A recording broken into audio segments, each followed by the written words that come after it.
Hello everyone, कैसे हैं आप सब। मैं जानती हूँ कि आप सभी धनतेरस दीपावली के इस पावन पर्व की तैयारियों में बहुत व्यस्त होंगे।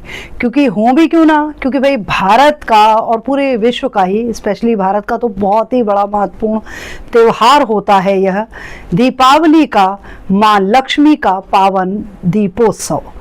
चलिए, तो आज मैं आप सबसे बात करने जा रही हूँ धनतेरस विशेष के बारे में। 18 अक्टूबर को धन त्रयोदशी का पर्व मनाया जाएगा। 18 अक्टूबर को ही शनि प्रदोष भी है, इसलिए भी यह पर्व 18 अक्टूबर को मनाना बहुत ही महत्वपूर्ण है। अब इसमें करना क्या है, कैसे करना है, आगे मैं इसके बारे में आपको विशेष रूप से बताऊंगी। सबसे पहले तो समझते हैं कि यह पर्व 18 तारीख को आपको क्या करना है और 19 को क्या करना है। 18 तारीख को 12:20 पे त्रयोदशी तिथि लगेगी। समझिएगा, 12 तारीख को दोपहर में, 18 तारीख को दोपहर में 12:20 पे त्रयोदशी तिथि लग रही है। चूंकि दीपावली का पावन पर्व जो है पूरी तरह ही रात्रिकालीन पर्व होता है, दीपोत्सव का पर्व है, तो रात्रि में आपको स्थिर लग्न में भगवान कुबेर का पूजन करना है।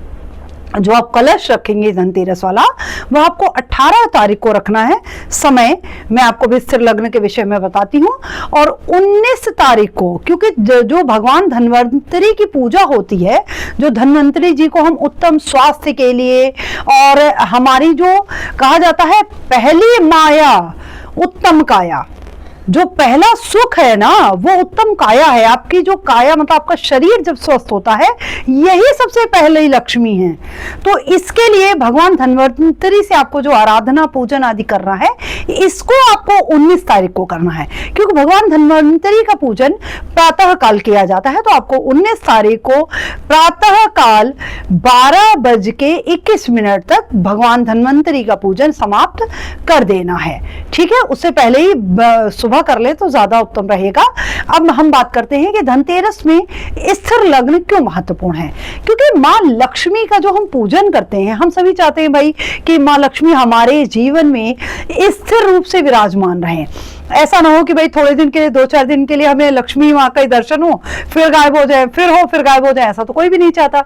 तो मैं आप सबसे अनुरोध करूंगी कि धनतेरस की जितनी भी शॉपिंग वगैरह आपको करनी है, उसके लिए मैं जो मुहूर्त बता रही हूँ आप उस समय में शॉपिंग करें। परंतु जो माँ लक्ष्मी का पूजन होता है, भगवान कुबेर का जो पूजन किया जाता है धनतेरस वाले दिन, वह सब आप करिए। जो मैं समय बता रही हूँ उस समय वृषभ लग्न आपको मिल रहा है 18 अक्टूबर को 6:59 से 8:56 तक। शाम को 6:59 से 8:56 तक आपको धनतेरस का शुभ मुहूर्त प्राप्त हो रहा है। और वृषभ लग्न स्थिर लग्न में, वृषभ वैसे तो वृषभ, सिंह, वृश्चिक और कुंभ, ये चारों ही स्थिर लग्न है, परंतु मैं सदैव से बोलती आई हूं कि जो धनतेरस का पूजन होता है ना, वह सदैव वृषभ लग्न में करिए।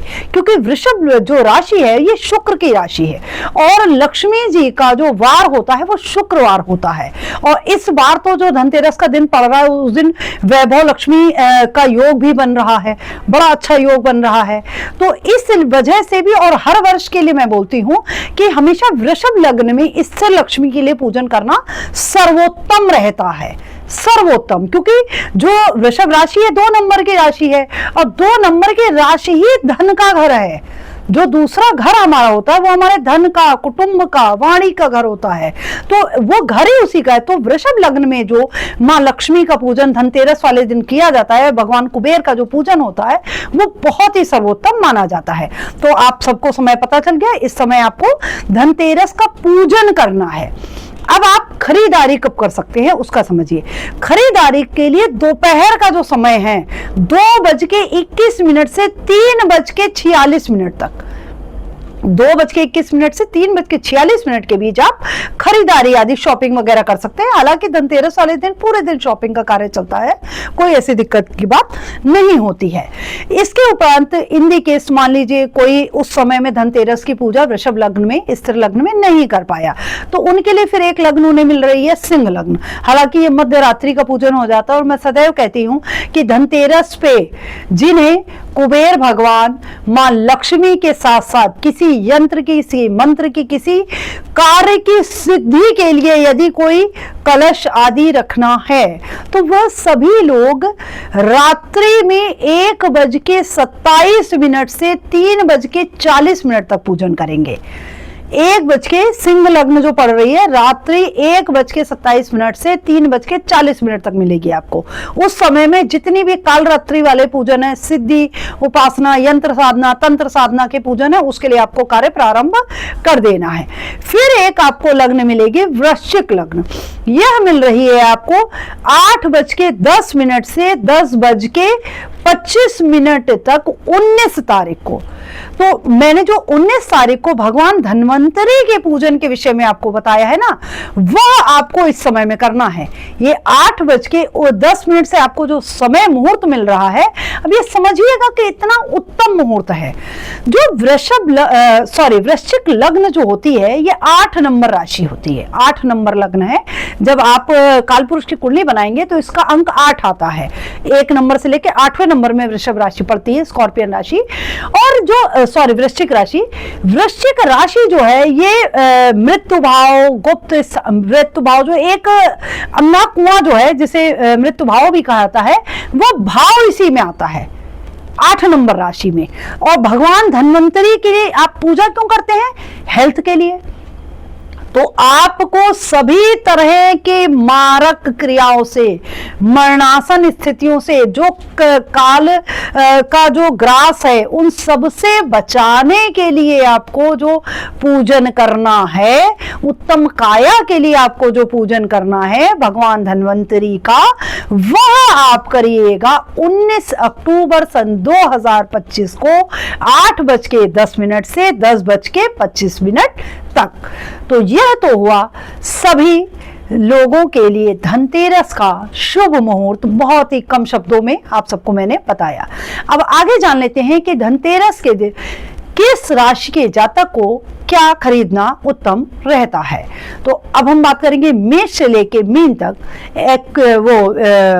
एरीज से लेके पाइसेस तक, इन सभी 12 राशियों के लिए किसको क्या खरीदना सर्वोत्तम रहेगा इस वर्ष। तो सबसे पहले हम बात करते हैं मेष राशि की, क्योंकि 18 तारीख को देवगुरु बृहस्पति अपनी कर्क राशि, उच्च राशि में आ जाएंगे। यह भी एक बहुत ही सर्वोत्तम समय होगा। तो मेष राशि के जातक जो हैं, यह एक हल्दी का टुकड़ा, एक हल्दी, ऐसी हल्दी लाइएगा, कोशिश करिएगा कि जो हर तरफ से ना थोड़ी गांठ ऐसी हो, कहीं ऊबड़ खाबड़ ना हो, थोड़ी सिमिलर टाइप की अगर कोई गांठ है तो उसे लेने का प्रयास करें। मेष राशि के जातक एक हल्दी का टुकड़ा और पीतल की कोई वस्तु का आपको खरीदारी करनी है। वृषभ राशि के जातकों को दूध अवश्य खरीदना है, दूध या मिठाई, मतलब दूध किससे बनी कोई मिठाई खरीद लें, और चांदी की कोई वस्तु खरीद के लानी है। मिथुन राशि के जातकों को कोई भी इलेक्ट्रॉनिक सामान यदि आप खरीदना चाहते हैं तो मिथुन राशि के जातकों के लिए समय सर्वोत्तम है। कर्क राशि के जातक भी कोई भी इलेक्ट्रॉनिक सामान खरीदने के साथ साथ यदि आप कोई म्यूजिक आइटम, जैसे कि आप साउंड के लिए आप कुछ खरीदना चाहते हैं, म्यूजिक सिस्टम खरीदना चाहते हैं, लैपटॉप लेना चाहते हैं, तो कर्क राशि के जातकों के लिए अच्छा है। इसके अतिरिक्त उन्हें चांदी की एक तस्तरी या एक प्लेट या कटोरी अवश्य ले लेनी चाहिए। फिर बात करते हैं सिंह राशि के जातकों की। सिंह राशि के जातकों को तांबा विशेष रूप से ले लेना चाहिए इस बार धनतेरस वाले दिन। तांबे की कोई भी वस्तु की खरीदारी आप कर सकते हैं। अब बात करते हैं कन्या राशि के जातकों के लिए। कन्या राशि के जातक अगर चाहे तो घड़ी ले ले इस वर्ष, जो हैंड वॉच होती है आप वो भी ले सकते हैं, चांदी की ले सकते हैं या कोई और भी ले सकते हैं। और इसके साथ साथ आप कोई भी पीतल की वस्तु की खरीदारी कर सकते हैं। अब हम बात करते हैं तुला राशि, लिब्रा एसेंडेंट की। तुला राशि के जातकों को तांबे की कोई वस्तु या कोई भी इलेक्ट्रॉनिक आइटम, वाहन आदि भी आप खरीदारी कर सकते हैं। अब बात करते हैं वृश्चिक राशि के जातकों की। वृश्चिक राशि के जातकों को स्पेशली चांदी की वस्तु लेनी चाहिए, चांदी का कोई भी वस्तु आप खरीदारी कर सकते हैं। धनु राशि के जातकों के लिए सोने का सामान ले लेते हैं तो आहा क्या बात है, सोने का सामान, हालांकि सोना बहुत महंगा है, फिर भी आप सोने का सामान लेते हैं तो आपके लिए बहुत बेहतर रहेगा। मकर राशि के जातकों, अगर कोई व्यक्ति, सॉरी माफ करिएगा, अगर कोई धनु राशि के जातक, भाई हर व्यक्ति सोना नहीं ले सकता, वैसे भी सोना आसमान छू रहा है, तो आप पीतल की वस्तु ले लें। फिर बात करते हैं मकर राशि के जातकों की। मकर राशि के जातकों को कोई तांबे की वस्तु लेनी चाहिए। अब हम बात करते हैं कुंभ राशि के जातकों को। कुंभ राशि के जातक भी यदि कोई सोने की वस्तु ले सकते हैं तो बहुत बेहतर है, या फिर वो एक चांदी का सिक्का ले लें जिसपे मां लक्ष्मी यदि बनी है तो बहुत ही बढ़िया रहेगा। अब हम बात करते हैं मीन राशि के जातकों की। तो मीन राशि के जातकों के लिए भी मैं यही कहूंगी कि हो सके तो गणेश और लक्ष्मी की प्रतिमा बना अगर आप एक सिक्का ले सकते हैं चांदी का, तो आपके लिए सर्वोत्तम समय ये रहने वाला है। आप सभी को यदि मेरे वीडियोस अच्छे लगते हैं तो प्लीज इसे लाइक करिए, शेयर करिए, सब्सक्राइब करिए। आपके कोई क्वेरी है, कोई क्वेश्चन है तो आप कमेंट बॉक्स में लिख सकते हैं। आप सभी को धनतेरस के पावन पर्व की बहुत बहुत शुभकामनाएं। हर हर महादेव, शुभ दीपावली।